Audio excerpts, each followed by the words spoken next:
Okay, नमस्कार दोस्तों, स्वागत है आपका। आज है 10 सितंबर।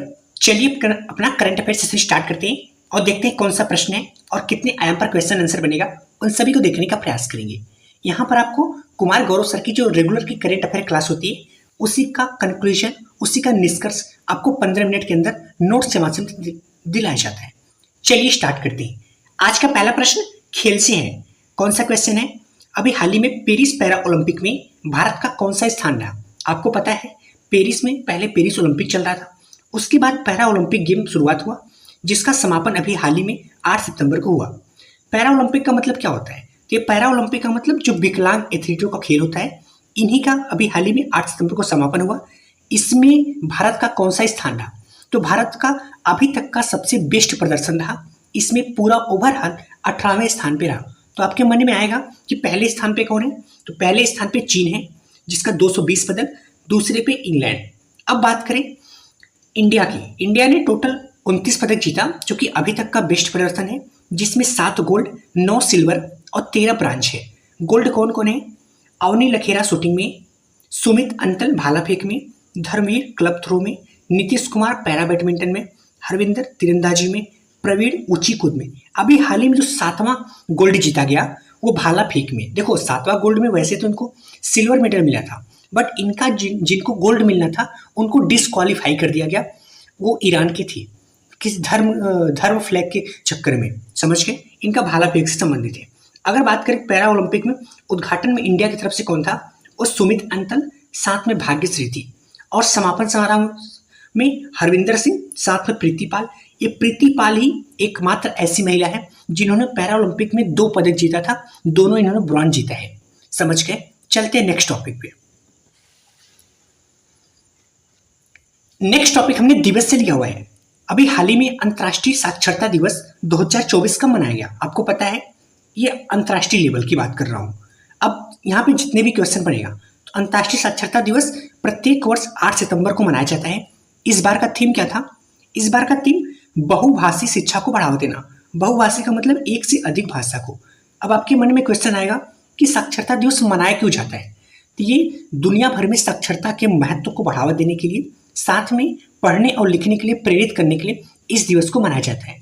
इसकी शुरुआत यूनेस्को के द्वारा 1966 में किया गया था, बट पहली बार 1967 में मनाया गया। ये तो हो गया साक्षरता दिवस। अगर शिक्षक दिवस की बात करें, शिक्षक दिवस राष्ट्रीय स्तर पर अपने इंडिया में 5 सितंबर को मनाया जाता है, बट अंतर्राष्ट्रीय स्तर पे 5 अक्टूबर को मनाया जाता है। चलते हैं नेक्स्ट टॉपिक पे। नेक्स्ट टॉपिक हमने विज्ञान एवं प्रौद्योगिकी से लिया हुआ है। देखेंगे क्या क्वेश्चन है और कितने आयाम पर क्वेश्चन आंसर बनेगा। हाल ही में अग्नि 4 बैलिस्टिक मिसाइल का सफल प्रक्षेपण कहाँ किया गया? देखो कहाँ किया गया? चांदीपुर, उड़ीसा। वैसे जो भी डीआरडीओ कंपनी के द्वारा जितने भी प्रक्षेपण किए जाते हैं ना, वो या तो चांदीपुर उड़ीसा में या उड़ीसा के विलियर द्वीप पे, यही 2 ही स्थान है, समझ गए? अब देखो आपको समझाता है। IGMDP ये जो integrated guided missile development programme, जिसकी शुरुआत बहुत पहले ही किया गया था अब्दुल कलाम के द्वारा। इस प्रोग्राम के तहत टोटल 5 बैलिस्टिक मिसाइल को बनाया गया था। एक अग्नि, पृथ्वी, त्रिशूल, नाग, आकाश। ये अलग अलग इनकी कोड है। आकाश क्या है?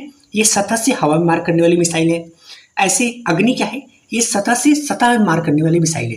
तो अभी हाल ही में क्या हुआ, इसी अग्नि का ही अपडेट वर्जन, क्योंकि ये अग्नि 4 है, इसके जनक कौन है? डॉक्टर राम नारायण अग्रवाल।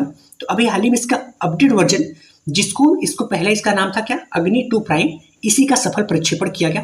कहाँ पे किया गया था? ये चांदीपुर, उड़ीसा में। चलते नेक्स्ट टॉपिक पे। नेक्स्ट टॉपिक हमने बैठक से लिया हुआ है। देखेंगे कौन सा क्वेश्चन है। पहली भारत खाड़ी सहयोग परिषद के विदेश मंत्रियों की बैठक कहाँ हुआ? देखो एक तो भारत है और एक है खाड़ी सहयोग परिषद। तो भारत को आप समझते हो। खाड़ी सहयोग परिषद क्या है? खाड़ी सहयोग परिषद मतलब जो फारस की खाड़ी है वहाँ के आसपास के देश जो एक मिला के समूह बनाए हैं। यह क्या है? तो फारस की खाड़ी के आसपास देशों का एक समूह है जिसकी स्थापना 1981 में हुआ था। इसमें कौन कौन से देश हैं? इसमें बहरीन, ओमान, कतर, सऊदी अरब, कुवैत और यूएई। यहाँ पे ध्यान रखने वाली बात है कि इसमें ईरान और इराक शामिल नहीं है। तो इन देशों का जो समूह है, इसी में पहली बार भारतीय और इन देशों के विदेश मंत्रियों की बैठक हुई। कहाँ पे हुआ? रियाद के सऊदी अरब में। और इसका क्रम कौन था? ये पहली बार था। भारत की तरफ से कौन शामिल हुआ? तो जाहिर सी बात है, जब विदेश मंत्रियों की बैठक है तो विदेश मंत्री तो शामिल होंगे।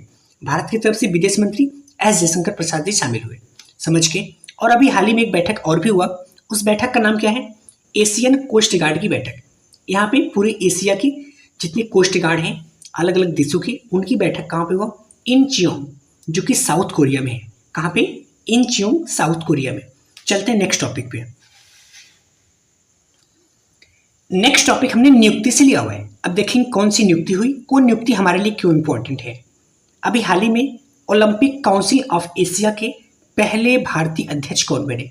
पहली बार समझेंगे ओलंपिक काउंसिल ऑफ एशिया क्या है और पहले भारतीय क्यों बनाया गया और वो कौन है। तो कौन है? वो है राजा रणधीर सिंह। देखो, आपको पता है कि हर देश में जैसे भारतीय ओलंपिक है, ऐसे चीन का चीन ओलंपिक होगा, सभी देश का अलग अलग ओलंपिक है। तो सभी एशिया के जितने भी देश हैं, एशिया के जो सर्वोच्च संस्था है, जैसे एशिया में 45 देशों की अलग अलग जो राष्ट्रीय ओलंपिक है, उन्हीं समितियों को एक साथ लाती है, उसका नाम है ओलंपिक काउंसिल ऑफ एशिया। समझ के, ये मतलब एशिया का ओलंपिक का प्रबंधन करता है, समझ के।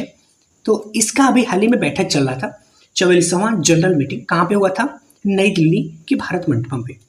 इसी दौरान इसके नए अध्यक्ष बनाए गए, वो भी भारतीय। कौन बने? राजा रणधीर सिंह, जो कि 5 बार ओलंपियन रह चुके हैं। ओलंपियन का मतलब ये ओलंपिक में पार्टिसिपेट किए हैं, मेडल अगर जीते हो तो मेडल का नाम आता। इनका खेल कौन है? ये पूर्व निशानेबाज है और ये पहले भारतीय हैं। और इस ओलंपिक काउंसिल ऑफ एशिया की बात करें, इसका स्थापना 1982 में किया गया था और इसका हेडक्वार्टर कुवैत में है। चलते हैं नेक्स्ट टॉपिक पे। नेक्स्ट टॉपिक हमने खेल से लिखा हुआ है। अब देखेंगे कौन सा खेल है, वो इंपॉर्टेंट क्यों है। अभी हाल ही में क्रिस्टियानो रोनाल्डो ने अपने कैरियर का 900वां गोल किसके विरुद्ध किया? आपको पता है रोनाल्डो, लियोनेल मेसी, ये सभी फुटबॉल की एक बेस्ट प्लेयर है। तो इन्होंने अभी हाल ही में अपनी कैरियर का 900वां गोल कंप्लीट कर दिया। मतलब इन्होंने 900 गोल कंप्लीट कर दिया। ये 900वां गोल किसके विरुद्ध? क्रोएशिया, जिसकी राजधानी जाग्रेब है। ये विशेष क्यों है? तो आपको पता होगा, ये विश्व के एकमात्र ऐसे खिलाड़ी हैं जिन्होंने 900 गोल कंप्लीट किया है और ये फुटबॉल में। ये कहाँ के हैं? ये हैं पुर्तगाल के, ये हैं लिस्बन के। अभी हाल ही में इन्होंने एक रिकॉर्ड और भी बनाया। कहाँ पे चर्चा में कैसे थे? इन्होंने यूट्यूब पे सबसे तेज सब्सक्राइबर गेन करने वाले यूट्यूबर बन गए। मात्र 2 दिन के अंदर ही 40 मिलियन सब्सक्राइबर इन्होंने गेन किया था। सेकंड की बात करें तो सेकंड कौन है? वो है लियोनेल मेसी, जो कि अर्जेंटीना के हैं। ये भी फुटबॉलर है, समझ गए। चलते हैं नेक्स्ट टॉपिक पे। नेक्स्ट टॉपिक मैंने पुरस्कार से लिया हुआ है। हाल ही में स्वच्छ वायु सर्वेक्षण पुरस्कार किसे दिया गया? अब देखो, ये स्वच्छ वायु सर्वेक्षण पुरस्कार अभी हाल ही में क्यों दिया गया? क्योंकि प्रत्येक वर्ष 7 सितंबर को स्वच्छ वायु दिवस मनाया जाता है। ये अलग अलग कैटेगरी पुरस्कार दिया जाता है। ये टोटल 3 स्तर पे, एक तो 10 लाख से अधिक जनसंख्या की श्रेणी में, और दूसरा 3 लाख से जो 10 लाख जनसंख्या के बीच की क्षेत्र आता है, और तीसरा 3 लाख से कम। इसका होस्ट अभी कौन था? राजस्थान में। तो अब 10 लाख की प्लस श्रेणी में किसको दिया गया? देखो, सूरत पहले नंबर पे, दूसरे पे जबलपुर, तीसरे पे आगरा। देखो, जब भी स्वच्छता की बात आए ना, तो उसमें सूरत, इंदौर, ये सभी शामिल होना तय है। 3 लाख से 10 लाख के बीच में पहले भी Firozabad UP, Amravati Tripura, Jhansi UP, Surat Gujarat, Jabalpur Madhya Pradesh, Agra UP. 3 lakh से कम वाले में तो पहले नंबर पर रायबरेली और भी चर्चा में क्यों रहता है? क्योंकि वहाँ के जो मेंबर ऑफ पार्लियामेंट हैं वो हैं राहुल गांधी। ठीक है, अब ये पुरस्कार किसके द्वारा दिया जाता है? तो जैसा कि नाम से समझ में आ रहा है, ये स्वच्छ वायु सर्वेक्षण मतलब पर्यावरण से संबंधित है। तो पर्यावरण मंत्री कौन है? डॉक्टर भूपेंद्र यादव। तो इन्हीं के द्वारा अभी हाल ही में पुरस्कार दिया गया। लोकसभा के विपक्ष नेता कौन है? वो है राहुल गांधी। चलते हैं नेक्स्ट क्वेश्चन पे।